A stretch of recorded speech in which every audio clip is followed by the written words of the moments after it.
This is a story simple but dramatic. A story about the men who crew our ships, the seafarers. Every seafarer will recognize in what follows something of himself. Familiar scenes, the faces of the men who share his calling, his way of life, and maybe something more. Call it a dream fulfilled. I'm Don Hollenbeck. Joseph Conrad wrote a lot of things about the sea, and among other things, he wrote this. The true peace of God begins at any spot 1,000 miles from land. And here's something else I came across the other day that interested me very much. Ever since the days of sailing ships, seafaring has drawn to it men of many different types. And yet they have one thing in common, these men. It's the quality that makes men want to live not in a city or in a town, but in the world. It's a true spirit of independence, and it's always been deeply rooted in the seafaring tradition. And now to go on with this little essay, nobody knows better than a seafaring man that any man, however independent he is, isn't entirely independent. He's a member of something larger, of a family, of a community, of a nation. Or bring it back to seafaring. He's a member of a crew of men like himself, banded together for one essential common purpose.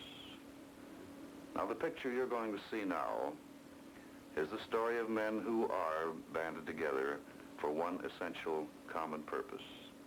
This is a vital story in their daily lives and their achievements. It's a proud story, made possible by the deeds of seafaring men. It's the story of the SIU.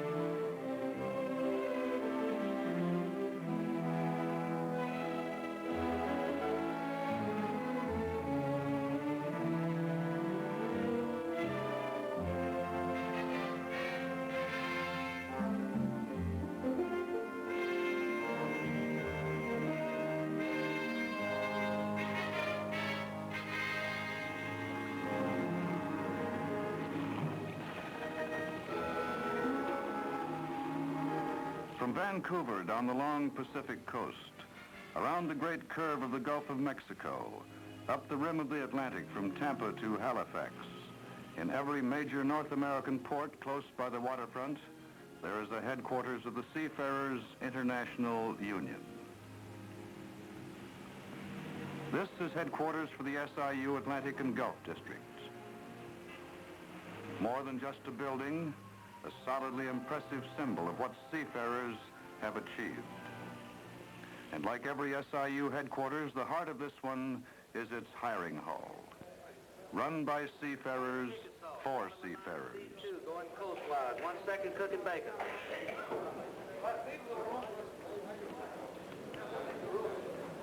Is there any more? Have a book, Group 1, April the 16th. Book Group 1, April the 16th. In this SIU hall, as in others, seafarers can pick berths on ships of many types, going almost anywhere in the world. Antwerp, Cape Town, London, Marseille, Singapore. You name it. Picking his destination is the right of every seafarer. And sometimes more than a right, a duty. In the great seafaring tradition, a duty voluntarily assumed.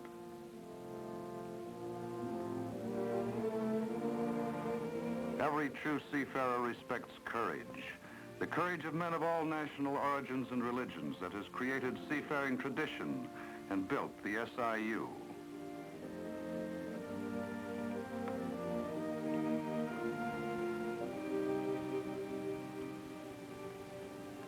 A seafarer coming ashore in any United States port no longer needs to feel cut adrift as many once did.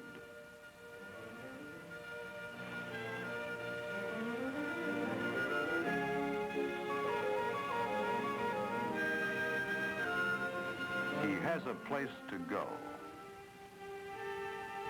A union hall built by seafarers to meet the needs and suit the tastes of seafarers. Big, modern, efficient, and safeguarding the rights and interests of those who go to sea, but never forgetting that the machines and the files and the figures are there to serve the seafarers and not the other way around.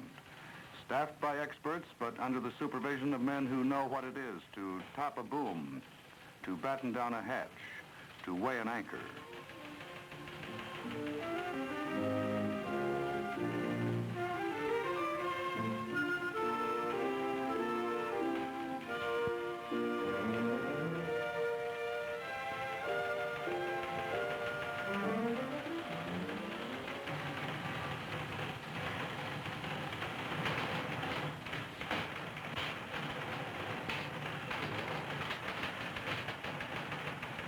Financial statements posted weekly in every port for seafarers to read. And an SIU print shop turns out regular bulletins and reports, airmailed to seafarers on SIU contracted ships around the world.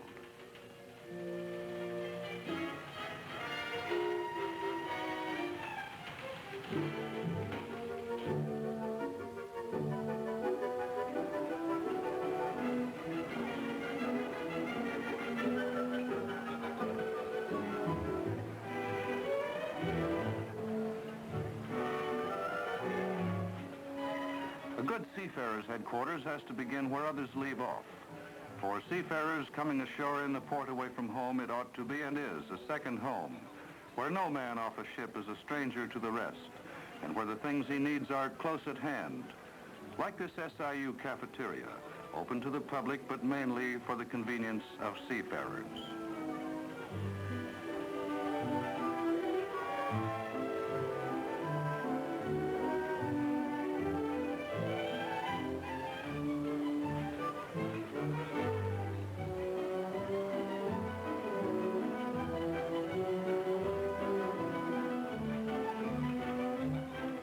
Lots of space, lots of good, inexpensive food.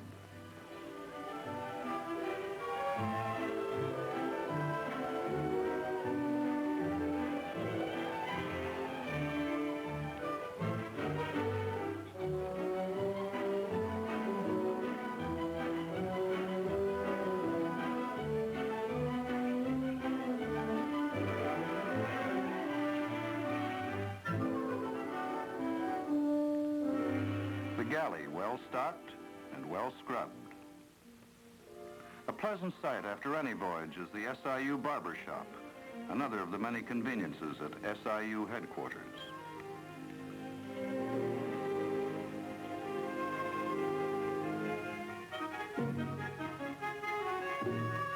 The SIU sea chest, which meets SIU contracted ships in every U.S. port with ship and shore gear, takes orders, makes deliveries from SIU warehouses in SIU trucks, maintains this headquarters store for those ashore with some refitting to do.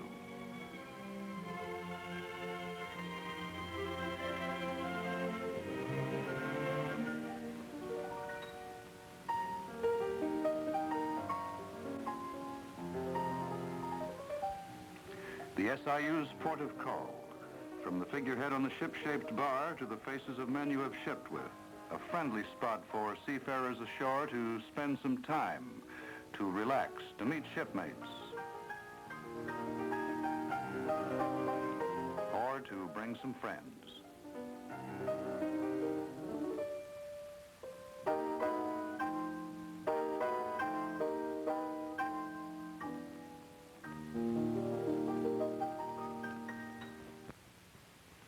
But the hiring hall, through which every job on every SIU ship in port is filled, is the center of it all. Here, seafarers get their jobs not as a favor, but as a right, in the order in which they apply for them.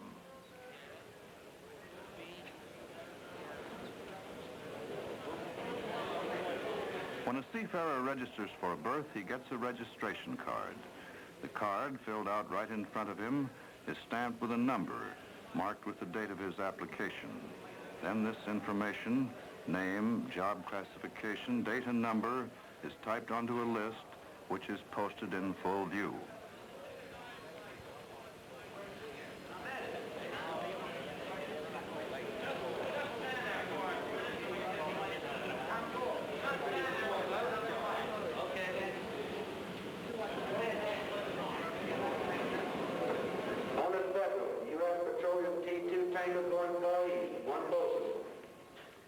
When two or more seafarers throw in for the same job, the one with the registration card showing the earlier date and lower number gets it, and any seafarer in the hall can check these for himself. Have three votes, 3-1. Ladies' date, April the 22nd. Book 1, book group 1, April the 22nd. April the 22nd. What's more, a seafarer can pass up a berth because he would rather work another type of ship, or one headed for his favorite ports without losing his place on top of the list.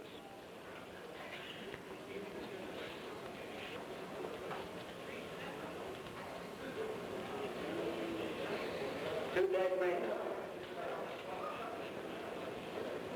Maxine, you want to stay over there?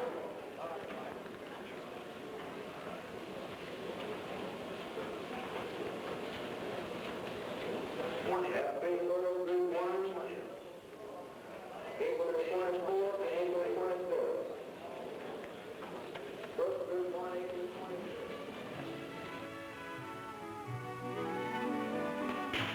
23rd. Shipping call is every hour on the hour, but there's no standing in line or idling on a sidewalk in between.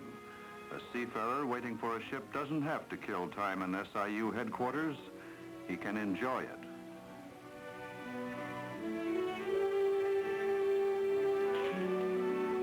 He can shoot a game of pool.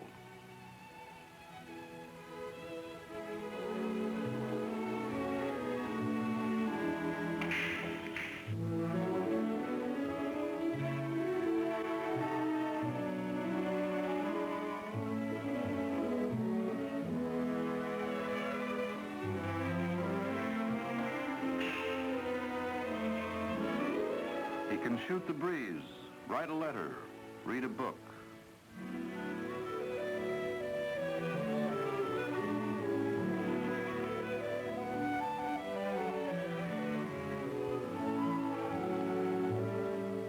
Or play some cards.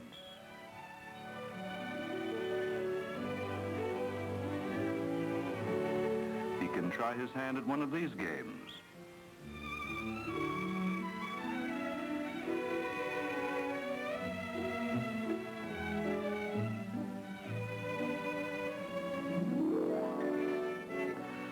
Take a look at works of art by fellow seafarers, carvings and paintings done aboard ship.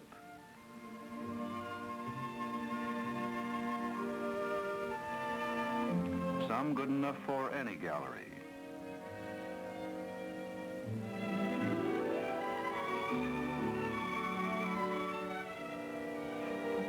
And for those staying ashore a while, there's an SIU school. Well, we've pretty much covered that subject. All of us have had our say, and we come to the next question. That is, what does a union mean to you? George. I'd say protection on the job, security. It means the boss can't shove me around. Anyone else? Benny? The big thing is higher take-home pay. That overtime, along with the penalty pay, buys a load of groceries. Any other ideas? Yes, Paul. I look at it this way. I see other guys doing things together. I want to be part of it. Being part of his group, the SIU provides benefits of many kinds to the seafarer and his family when he is likely to need them most. All of them financed by company contributions required by SIU contracts and costing seafarers not a cent. You can sum these benefits up in one word: security. The security seafarers gain by working together in their common interests.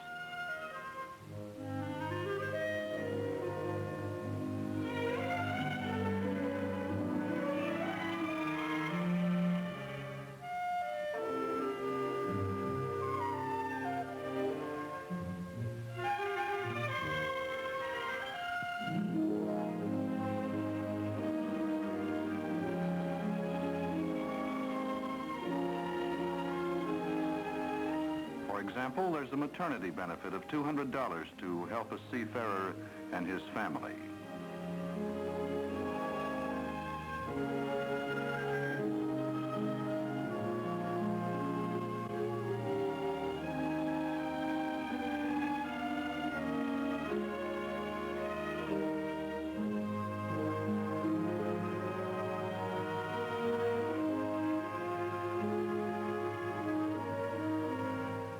$25 bond for baby.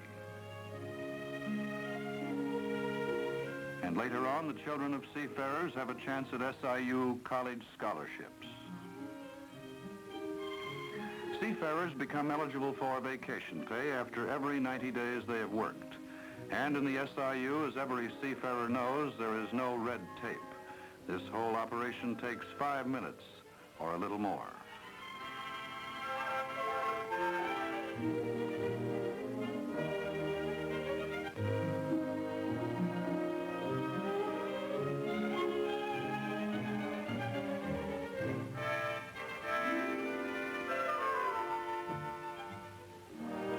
The SIU never loses sight of the fact that it exists to serve its seafaring members in every way it can, wherever they may be.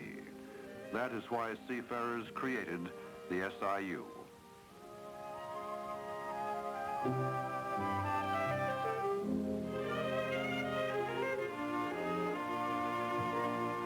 Every hospitalized seafarer knows at least once a week an SIU representative will come by to say hello, to fill personal requests.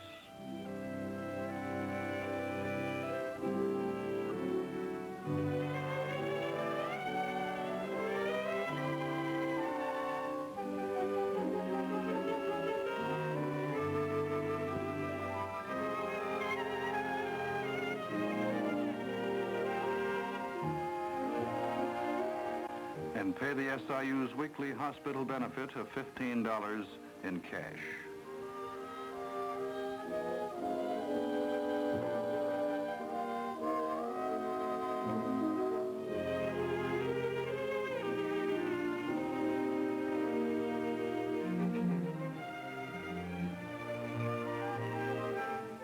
And this goes on for as long as a seafarer is hospitalized, weeks, months, or years.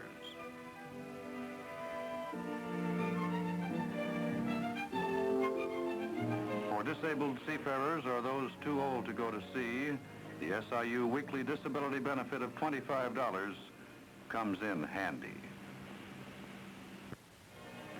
Seafarers' gains through the SIU have been won step by step in victories on ships of Isthmian, Cities Service, and other lines, through the solidarity of seafarers themselves, backed by the SIU. Of one SIU victory in a major tanker fleet, the Senate committee said, "It is amazing that any union could survive this heavily financed, lawyer-led attack."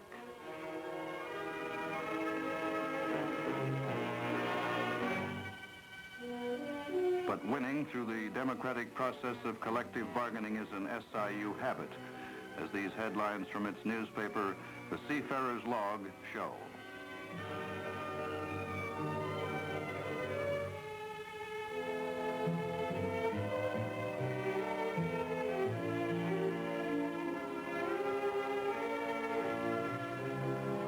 The Seafarers' Log, often called the country's best labor paper, is airmailed to SIU ships everywhere, keeping seafarers informed of SIU progress. Progress such as this: shipping lines under contract up from 8 to 84.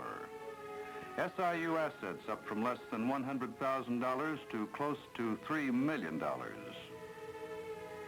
Cash benefits to seafarers now running into millions.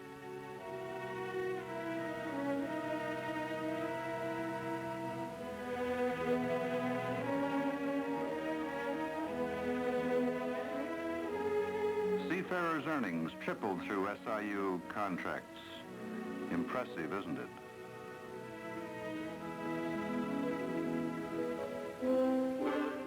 With the best contracts in the maritime industry, the SIU makes sure that seafarers get the full benefit of those contracts.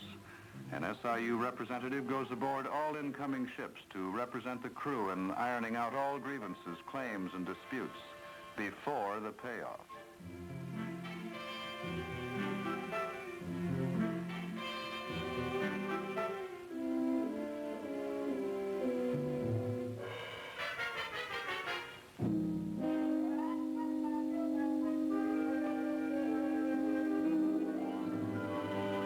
This SIU representation assures every seafarer that he will be paid off in full. A seafarers' union, in doing its job, must meet and service its members aboard ship.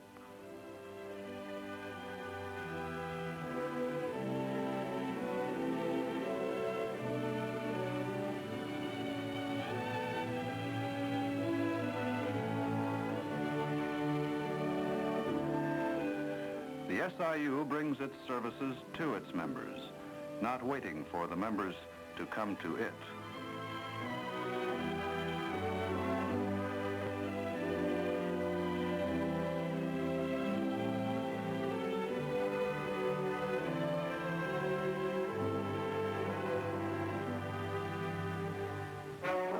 Working on board ship, every seafarer knows that his job, his rights on his job, and his rights and interests ashore are fully protected through his cooperation with other seafarers, not only in his crew, but in his union.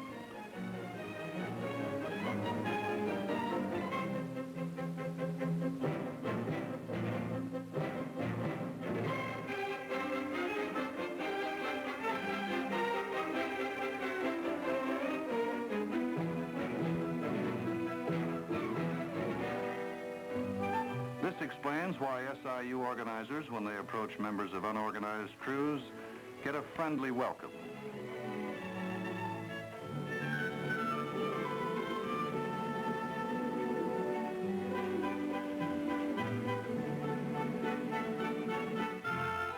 And real cooperation in providing SIU support for those who want the benefits of SIU membership. Membership in a union that represents seafarers effectively because it is controlled by seafarers in the democratic way. All officers of the SIU are elected. No one can be a candidate for SIU office unless he has spent at least 3 years at sea, a guarantee that he will understand seafarers' problems. On ship and on shore, all SIU policies are decided by the majority vote of seafarers, with plenty of time for discussion. Every SIU meeting begins with a statement reminding seafarers of the rights guaranteed them in the SIU Constitution, calling on them to exercise those rights. The right of any seafarer to nominate himself or any other seafarer as a meeting officer or to any committee.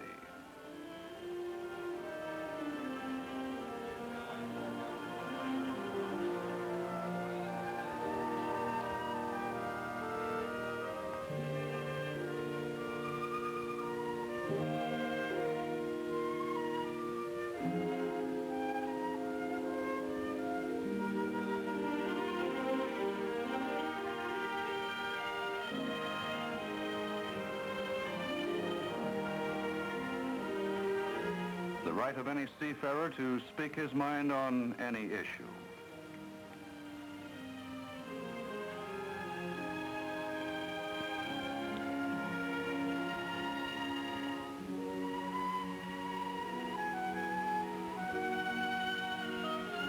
The right to vote on every issue.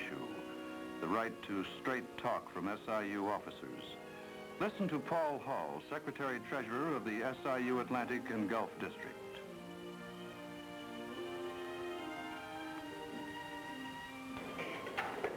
Brother Chairman, officers of the meeting, fellow seafarers, you have heard in the previous part of this meeting, our organizer makes the report that we have petitioned a very large unorganized company for the purpose of representing their employees for collective bargaining reasons. You know as I do that the seamen in that particular company are going to vote in our favor. Those men are going to vote in our favor because they know what kind of a union that we are. They know the things that we represent. They know the things that we want to do. They know, for example, that in this union we have the most fair, democratic system of hiring ever known to any American industry.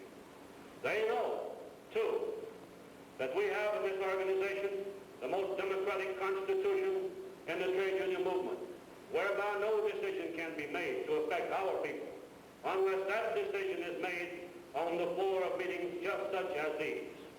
They know, too, that this organization has the finest agreements ever negotiated in the entire maritime history. They know that the seamen under those agreements are the highest paid seamen in the world. They know, too, of our many broad benefits that we have for our people. They know of the payments we make for hospital benefits, vacation benefits. They know, too, of the disability, regardless of age. When you can't work in this organization, you are put on the pension so that you will be taken care of. They know of the death benefits. They know of the maternity benefits. They know, too, of the fact that we have scholarship benefits. The men in that particular fleet also realize that we have a tremendous economic strength here, an economic strength that enables us to be protected against the boss if such need arises. They know, too, that while we do possess such large economic strength, that we do not abuse that strength. The SIU's economic strength, used effectively but without abuse, has meant much to seafarers. Security, a higher standard of living, a position of respect in their communities.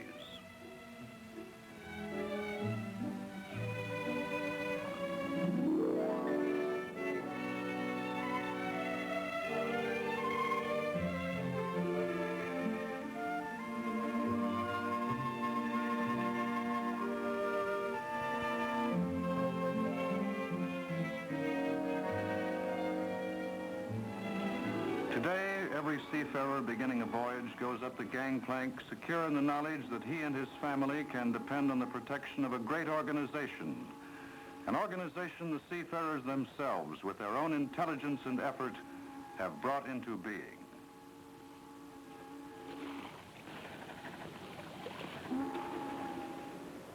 You've seen the story of how the seafarers, conscious of their rights and their responsibilities, are working together for their common objectives: dignity, security, a better way of life for themselves and for their families. This is the story of the SIU.